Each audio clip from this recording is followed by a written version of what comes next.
They called it melancholia, or black bile, or the heaviness, or the dark humor. Across 2,000 years and 20 different languages, every medical tradition that wrote down its diagnoses had a name for it. The modern term for it is depression, and the modern treatment for it generates $22 billion in global revenue every year. For most of those 2,000 years, the treatment did not come from a laboratory. It came from a shelf. Every functioning apothecary in the known world, from Persia to Siberia to medieval France to Elizabethan England, stocked the same 5 plants for the same condition. 5 plants, always the same 5, across cultures that had no contact with each other. This is the story of that shelf. What was on it? Who put it there? And why every single thing on it was quietly removed in a single generation, replaced by a class of patented drugs that now dominates one of the largest pharmaceutical markets in the world. The shelf carried 5 small objects, dried red threads no longer than an eyelash, kept in a stoppered glass vial. Beside it, a 5-petaled yellow flower, pressed flat under wax paper. The petals turned the color of old butter. In a clay jar from a cold climate, a twisted woody root, dark and resinous, smelling faintly of roses if you brought it close. Above the brass apothecary scale, a sprig of pale green leaf, smelling like a lemon cut open in summer, and at the back of the shelf, dark needle leaves bound with linen string, dried for so long that the needles had turned the color of old tea. 5 plants, 5 small objects, each of them prescribed across 2,000 years for what the modern world calls clinical depression, and each of them, in a window of roughly 40 years, replaced by something that could be patented. Let's open the vial. The dried red threads are the stigmas of Crocus sativus. The plant is saffron. It takes around 150,000 flowers to produce 1 kilogram of dried stigmas, which is why it is the most expensive spice in the world, and why every Persian, Greek, and Roman pharmacist treated it like medicine, not like food. The Greek physician Dioscorides, writing in the 1st century, prescribed saffron for what he called heaviness of the soul. The Greek physician Galen, 2 centuries later, used it for the same. The Persian physician Avicenna, whose canon of medicine was used in European medical schools for 600 years after his death in 1037, considered saffron the single most reliable agent for melancholia. Ayurvedic Materia Medica, compiled in India across centuries with no contact with Persia or Greece, calls it kesa and prescribes it for mental fatigue and what it describes as the loss of joy. 4 traditions, 4 languages, the same plant, the same diagnosis. What nobody in any of those traditions could have known was that the same plant would later be put through clinical trials against the most prescribed antidepressant drugs of the 21st century. The results would not be what the people running the trials had been expecting. In 2005, a team at Tehran University of Medical Sciences ran a 6-week double-blind trial. 40 outpatients were diagnosed with major depressive disorder. One group received 30 milligrams of saffron per day in capsule form. The other group received 20 milligrams of fluoxetine, the generic version of Prozac, at the standard prescribing dose. The Hamilton Depression Rating Scale was the primary measure. At 6 weeks, the saffron group's score had dropped by an average of 12 points. The fluoxetine group's score had dropped by 11 points. The difference was not statistically significant. The plants were equivalent to the drug. That trial was small. 40 people is not a lot. So in 2019, a systematic review and meta-analysis combined 23 studies of saffron in depression, anxiety, and adjunctive use.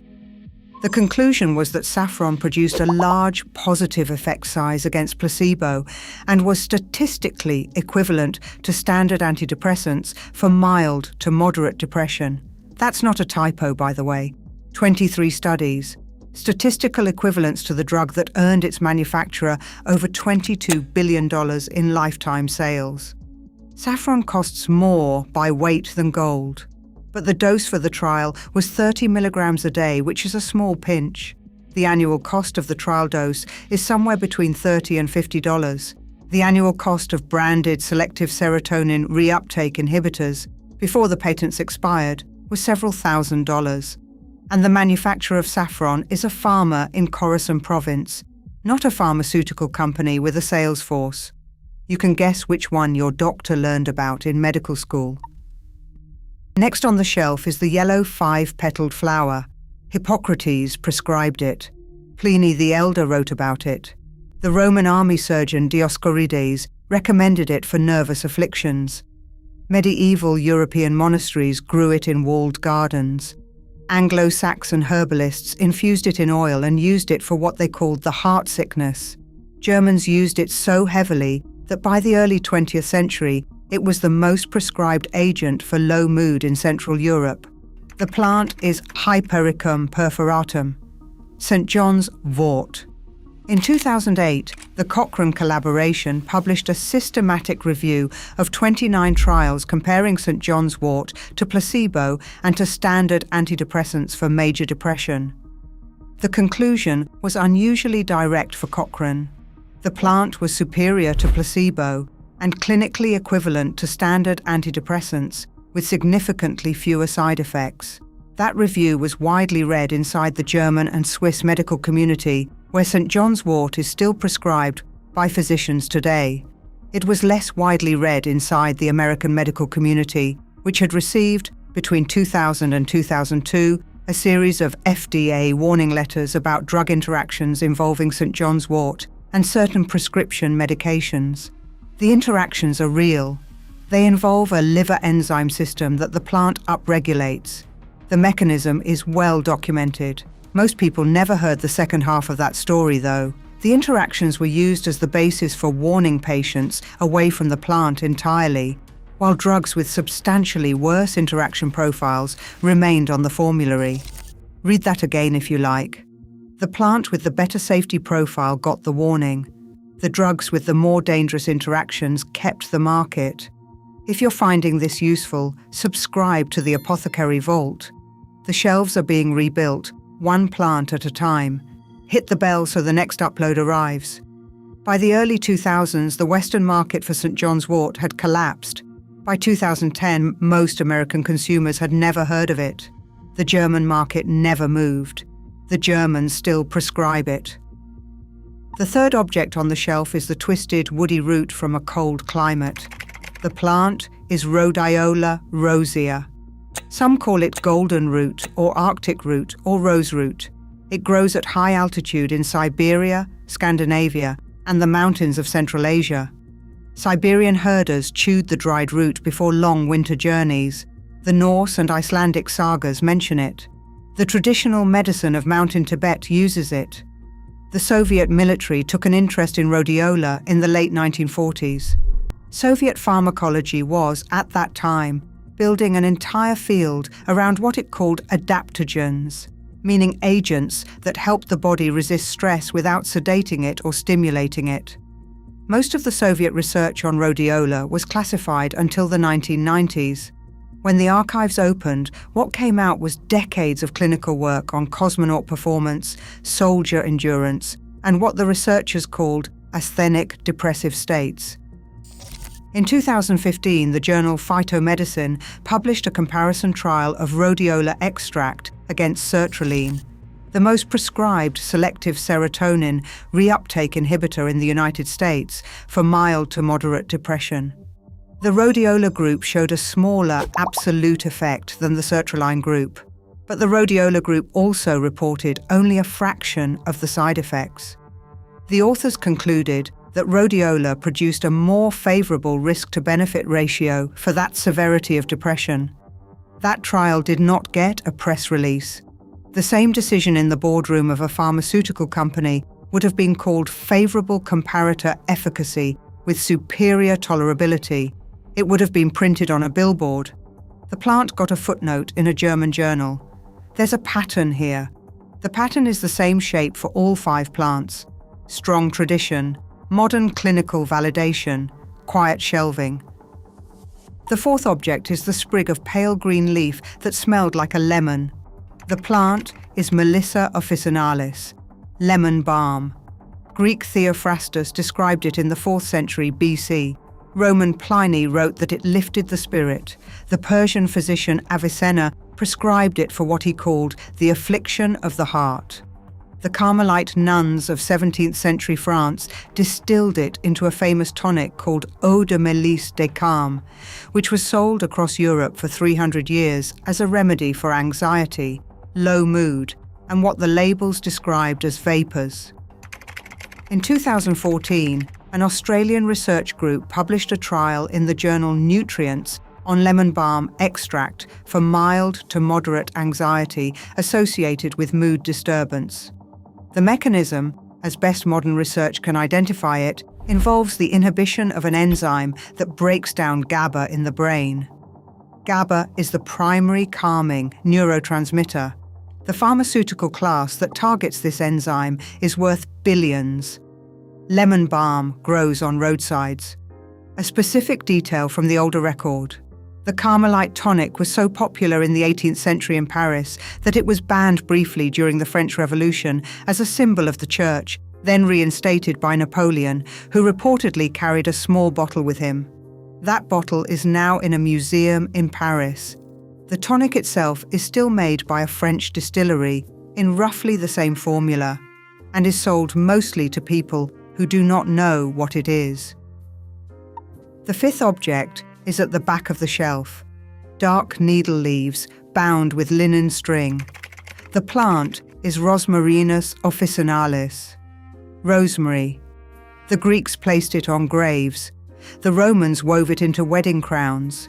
The Anglo Saxon Leech Book of Bald prescribed it for what was called the heavy mind. Shakespeare put it in Ophelia's hand in the 4th act of Hamlet. The line is famous. There's rosemary, that's for remembrance. The line does not mean what most people think it means. In Elizabethan English, remembrance was not nostalgia. It was a clinical term for cognitive presence, mental clarity, and what we would now call executive function. Rosemary was the standard apothecary preparation for mental fog, low mood, and what the herbalists called the dullness.